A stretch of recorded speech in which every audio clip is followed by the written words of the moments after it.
enthusiasm surrounding the arrival of the Prince of Wales and the Duchess of Cornwall is one that brings a lot of hope for future discussions during this visit, which is the first since the last 12 years. He arrives from Ghana as part of a major tour of Africa, only a few weeks after the Prime Minister Theresa May made a high-profile visit to the continent.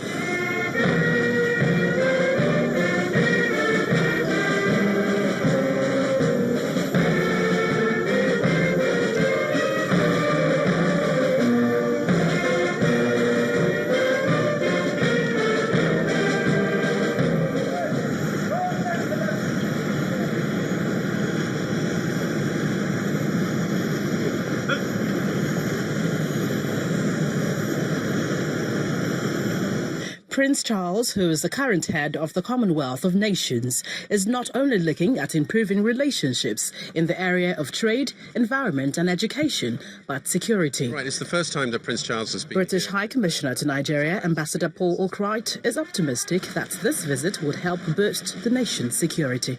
The UK has been providing military support to Nigeria for the last 4 years. We've trained over 30,000 Nigerian troops who are going to fight the Boko Haram terrorists in the northeast. We're providing support in other ways through intelligence and so on. So we've already provided a lot of support. But when my Prime Minister was here only 2 months ago, we signed a security and defence partnership which will increase that support.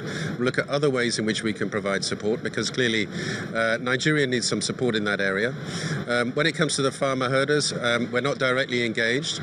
We're looking at ways in which we can help with reconciliation, with mediation. I know that the Prince of Wales is very interested in this aspect of it as well, and so he will be meeting some people who are involved in the mediation efforts, the peace efforts in the Middle Belt, and encouraging them to go forward.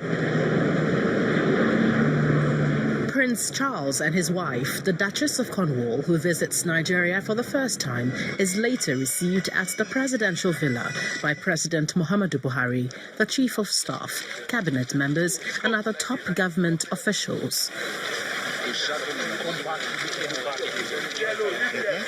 This high-profile visit is expected to strengthen existing ties between Nigeria and Britain as members of the Commonwealth and advance peace-building activities. Prince Charles wraps up his tour of Africa on November 8 and will be returning just in time for his 70th birthday on November 14 in London. Gloria Umezike, Channels Television News. While in Abuja, the Prince of Wales also met with some leading traditional rulers. In attendance were the Obi of Onitsha, Oba of Benin, Oni of Ife, Sultan of Sokoto, Emir of Kano, Etu Nupe, and Shehu of Borno. The Emir of Kano, Mohammed Sanusi II, who spoke to journalists after the meeting, explained that various national issues, including security, population growth control, and girl-child education, were discussed.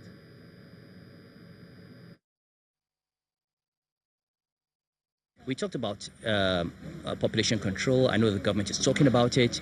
My experience as a traditional ruler is that culturally, you're going to have a lot of difficulty if you just approach it in the manner we've always done it, to come and talk about contraception and family planning. That doesn't solve the problem.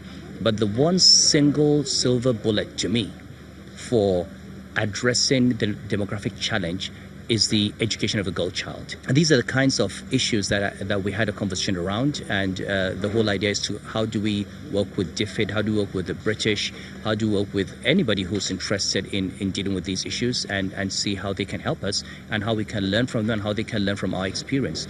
And we also have a duty, obviously, as Nigerians and as traditional rulers, to explain some of the difficulties of communicating across cultures.